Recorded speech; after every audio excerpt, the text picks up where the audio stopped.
Cerita Silat Online Channel mempersembahkan serial Pendekar Raja Wali Sakti, episode Mutiara dari Selatan, bagian 7. Dewi Wilamarta bersungut-sungut seraya bangkit berdiri. Dibersihkan debu yang melekat di bajunya. Sedangkan Rangga berdiri tegak tidak jauh darinya. Pandangan mata pendekar Raja Wali Sakti itu demikian tajam menusuk. Dewi Wilamarta memungut pedangnya yang menggeletak di tanah, dan disarungkan kembali di pinggang. "Sebaiknya kau kembali saja ke Gunung Wajah," ujar Rangga dingin. "Kalau aku tidak mau," dengus Dewi Wilamarta ketus, "aku yang akan membawamu ke sana. Aku yakin, Resi Kamuka tidak menyukai tindakanmu. Kau telah melangkahi wewenang gurumu sendiri. Aku bosan di padepokan terus," rungut Dewi Wilamarta. "Kau belum siap terjun ke dalam rimba persilatan, Wila. Masih banyak yang belum kau ketahui. Bekalmu belum lagi cukup. Mengertilah itu, Wila. Dunia persilatan, dunia yang keras. Tidak ada hukum yang bisa mengaturnya. Masing-masing pribadi punya hukum sendiri-sendiri." Rangga mencoba memberi pengertian pada gadis itu. Apa yang dilakukan Dewi Wilamarta tadi sudah menandakan kalau gadis itu masih terlalu hijau untuk terjun ke dalam kancah persilatan. Terlalu berbahaya bagi keselamatan dirinya sendiri. Dan Rangga tidak ingin gadis itu mati sia-sia hanya karena menuruti kata hati belaka. "Jurus-jurusmu memang dari padepokan Arangwatu. Tapi kau belum begitu sempurna memilikinya. Harus lebih banyak lagi belajar, Wila. Kau tidak bisa merambah ganasnya rimba persilatan hanya dengan kepandaian yang setengah. Pulanglah, sebelum semuanya terlambat," ujar Rangga lebih lembut. "Aku tadi hanya mencoba, kenapa kau menilaiku begitu? Kau pikir aku bocah ingusan yang tidak tahu apa-apa? Kau boleh mengujiku, pendekar Raja Wali Sakti. Meskipun kau seorang pendekar dikdaya, tapi belum tentu mampu menjatuhkanku dalam 5 jurus. Tantang Dewi Wilamarta ketus.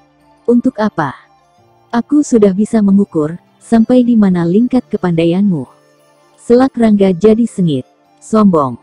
Kau terlalu angkuh, Rangga. Ayo, kita bertarung. Jika mampu merobohkan dalam 5 jurus, aku akan menuruti kata-katamu. Tapi kalau tidak, jangan harap bisa mengaturku," tantang Dewi Wilamarta sambil mencabut pedangnya. Pendekar Raja Wali Sakti menggeleng-gelengkan kepala melihat tingkah gadis itu. Rangga sudah sering malang melintang dalam rimba persilatan. Sudah tidak terhitung lagi, berapa tokoh golongan hitam yang dihadapinya, dan berapa pendekar yang dikenalnya. Seorang tokoh rimba persilatan tidak akan cepat-cepat mencabut senjata kalau tidak terdesak. Sikap Dewi Wilamarta yang langsung mencabut senjata, sudah menandakan kalau gadis itu masih terlalu hijau. "Aku yakin, baru pertama kali ini kau keluar dari padepokan," tebak Rangga. "Jangan banyak omong. Ayo lawan aku," rungut Dewi Wilamarta sengit. "Tidak ada gunanya menurutimu, gadis manis. Dari sikapmu saja sudah menunjukkan kalau kau belum pernah berkecimpung di dunia luar. Apa kau sudah lupa ajaran dari padepokanmu? Seorang pendekar pantang mencabut senjata kalau tidak terpaksa. Dan senjatamu itu sudah menunjukkan kalau kau masih harus lebih banyak belajar lagi." Seketika wajah Dewi Wilamarta menyemburat merah dadu. Kata-kata Rangga yang tenang dan lembut sungguh tepat mengenai sasaran. Mendadak, seluruh tubuh Dewi Wilamarta jadi lemas. Pedang yang tergenggam erat, jatuh ke sampingnya. Kemudian tubuhnya sendiri jatuh berlutut. Rangga menghampiri dan memungut pedang gadis itu. Disentuhnya pundak gadis itu, dan memintanya untuk bangkit berdiri. Perlahan-lahan gadis itu bangkit. Namun kepalanya terus tertunduk dalam, seolah-olah malu untuk menatap wajah pendekar Raja Wali Sakti itu. "Sarungkan kembali pedangmu," ujar Rangga lembut. Perlahan-lahan Dewi Wilamarta mengangkat kepalanya. Diterimanya pedang itu dari tangan Rangga, dan disarungkannya kembali. "Bisa kurasakan adanya kesungguhan di hatimu untuk menjadi seorang pendekar. Tapi kesungguhan hati tidak cukup untuk berkecimpung di dalam rimba persilatan," kata Rangga lembut. "Masih banyak yang harus dipelajari dan dipahami di padepokan. Bukan hanya penguasaan jurus-jurus, tapi juga pengetahuan lain agar tidak terperosok dan akan membuat dirimu dirundung penyesalan seumur hidup. Maafkan aku, ucap Dewi Wila Marta menyesal. Tidak ada yang perlu dimaafkan. Anggap saja ini sebagai pelajaran berharga untuk di kemudian hari jika kau sudah benar-benar siap menjadi seorang pendekar, ujar Rangga tetap lembut. Aku memang belum siap, tapi aku ingin menimba pengalaman di luar. Resi Kamuka tidak pernah mengizinkan setiap muridnya keluar sebelum menyelesaikan pelajarannya di padepokan. Sedangkan aku sudah tidak tahan lagi. Sejak kecil aku berada di padepokan Arangwatu, dan tidak ingin sampai tua di sana, keluh Dewi Wila Marta. Aku bisa memahami perasaanmu, Wila. Sudah lebih dari sepekan ku tinggalkan padepokan tanpa izin. Tidak mungkin aku kembali lagi ke sana. Resi Kamuka pasti tidak bersedia menerimaku lagi. Dan semuanya pasti sudah menganggapku murid murtad. Aku tahu siapa gurumu. Beliau orang yang bijaksana. Kalau kau mengakui semua kesalahanmu, pasti masih diterima dengan tangan terbuka. Dewi Wila Marta menggeleng-gelengkan kepalanya. Aku takut, Rangga. Aku tidak sanggup lagi bertemu Resi Kamuka. Rasanya dia sudah kubuat kecewa. Lirih suara Dewi Wila Marta. Tidak perlu takut. Aku akan menjelaskannya nanti pada Resi Kamuka, janji Rangga. Oh, sungguh. Rangga mengangguk. Terima kasih, Rangga. Boleh aku memanggilmu Kakang? Kenapa tidak? Terima kasih, ucap Dewi Wila Marta mulai cerah kembali wajahnya. Tapi, mendadak wajahnya kembali mendung. Apa lagi? Tanya Rangga. Apa mungkin Resi Kamuka masih menerimaku lagi? Tanya Dewi Wila Marta pelan. Kenapa tidak? Kau punya bakat besar. Aku yakin, dalam waktu 2 atau 3 tahun saja kau sudah mampu malang melintang dalam dunia persilatan, Rangga meyakinkan. Resi Kamuka pasti menghukumku, Kakang. Segala perbuatan mengandung resiko. Kau berani melakukan perbuatan ini, tentu berani juga menanggung resikonya. Aku rasa hukuman yang akan kau dapat tidak berarti banyak bila kau sudah terjun ke dunia luar. Resiko seorang pendekar lebih berat lagi daripada hukuman yang pasti hanya bersifat mendidik. Bukan karena kebencian semata. Aku gembira bisa bertemu denganmu, Kakang. Resi Kamuka sering menceritakan tentang dirimu, dan aku ingin sekali bertemu denganmu, ungkap Dewi Wila Marta terus terang.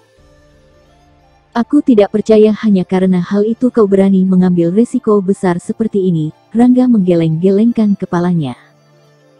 Memang sudah bisa ditebak sebabnya Dewi Wila Marta berada di sini sekarang. Iya, sahut Dewi Wila Marta tersipu. Rangga menepuk pundak Dewi Wila Marta, dan mengajaknya berjalan. Tapi belum juga jauh melangkah, tiba-tiba muncul Raden Segara bersama lebih dari 20 orang pengawalnya. Mereka membuat suara-suara gaduh sambil mengayun-ayunkan gada yang besar dan berduri tajam. Dewi Wila Marta terkesiap juga melihat manusia setengah raksasa yang tahu-tahu sudah mengepungnya. Sedangkan Rangga jadi berpikir melihat jumlah manusia-manusia setengah raksasa itu demikian banyak. Menghadapi 5 atau 6 orang saja sudah begitu sukar baginya. Apalagi harus menghadapi sekian banyak. Namun yang menjadi bahan pikiran pendekar Raja Wali Sakti adalah Dewi Wila Marta. Gadis ini pasti tidak akan mampu menghadapi mereka. Seorang saja belum tentu bisa dihadapi Dewi Wila Marta yang masih terlalu hijau dalam dunia kependekaran. Hahaha. Kali ini kau tidak akan bisa lolos dariku, bocah setan. Keras sekali suara Raden Segara. Para pengawalnya yang semuanya bertubuh setengah raksasa, ikut tertawa terbahak-bahak. Dewi Wila Marta cepat menutup telinganya, tidak tahan mendengar suara yang menggelegar itu. Bunuh dia. Biarkan yang perempuan hidup. Perintah Raden Segara menggelegar. Lebih dari 20 orang bertubuh tinggi besar itu menghambur dan berteriak-teriak mengayun-ayunkan gadanya. Mereka langsung merangsek pendekar Raja Wali Sakti, dan menggiringnya agar terpisah dari Dewi Wila Marta. Tentu saja hal ini membuat Dewi Wila Marta jadi ketakutan juga.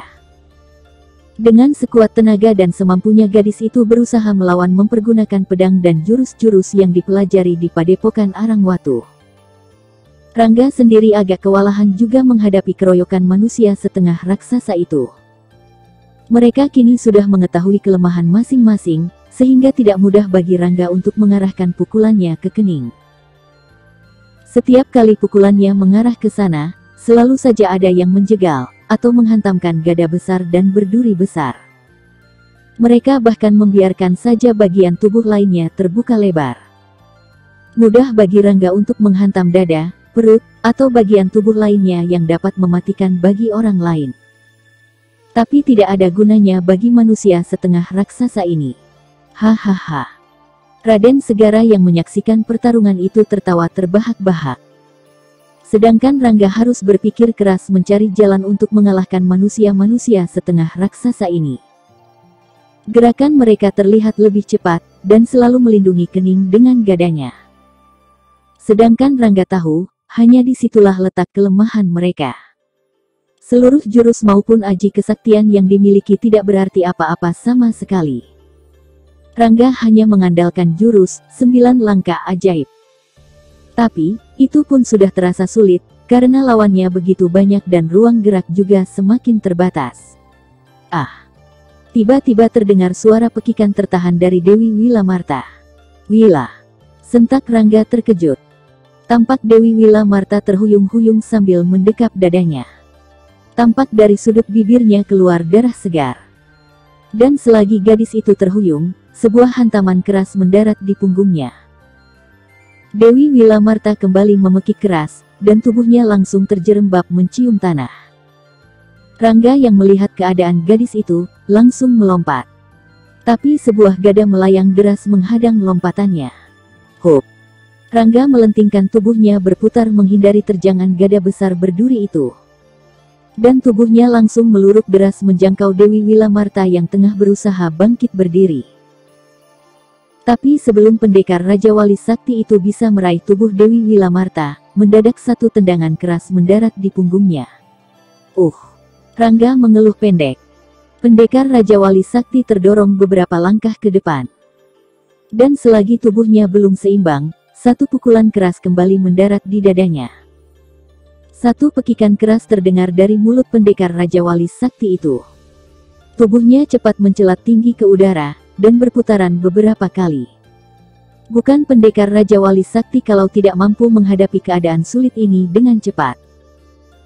Mengetahui dirinya mendapat 2 pukulan sekaligus, cepat-cepat Rangga melentingkan tubuhnya dan hinggap di atas dahan. Sebentar digerakkan tangannya, mengerahkan hawa murni untuk mengurangi rasa nyeri pada punggung dan dadanya. Wih! Rangga menyemburkan ludahnya. Sret! Cahaya biru berkilau langsung menyemburat menerangi sekitarnya begitu pedang pusaka Raja Wali Sakti tercabut dari warangkanya di punggung. Semua orang bertubuh tinggi besar bagai raksasa itu terpana melihat cahaya biru memancar dari pedang di tangan pendekar Raja Wali Sakti. 2 orang yang tengah memegangi Dewi Wilamarta, jadi terpaku. Dan kesempatan ini cepat dimanfaatkan gadis itu untuk meloloskan diri. Dengan cepat Dewi Wilamarta berlari begitu dapat terlepas dari cekalan 2 manusia setengah raksasa itu. Dia lari ke bawah pohon tempat Rangga berada.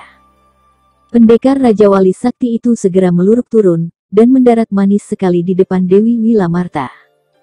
Pedangnya melintang di depan dada. Bocah setan! Dari mana kau dapatkan pusaka itu? Bentak Raden Segara seraya membeliak lebar. Rangga hanya menggumam kecil. Pertanyaan Raden Segara membuat kening pendekar Raja Wali Sakti berkerut juga.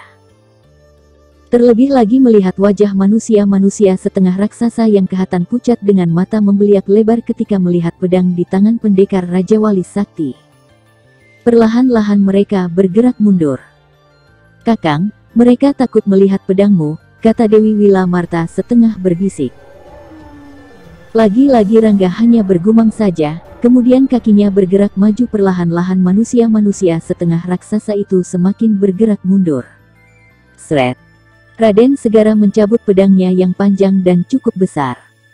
Digenggamnya pedang itu erat-erat dengan kedua tangannya. Perlahan kakinya menggeser ke kanan beberapa tindak. Kedua matanya tajam menatap pedang berwarna biru berkilau di tangan pendekar Raja Wali Sakti. "Serang!" teriak Raden Segara keras. 4 orang serentak melompat maju seraya mengayunkan gadanya kuat-kuat.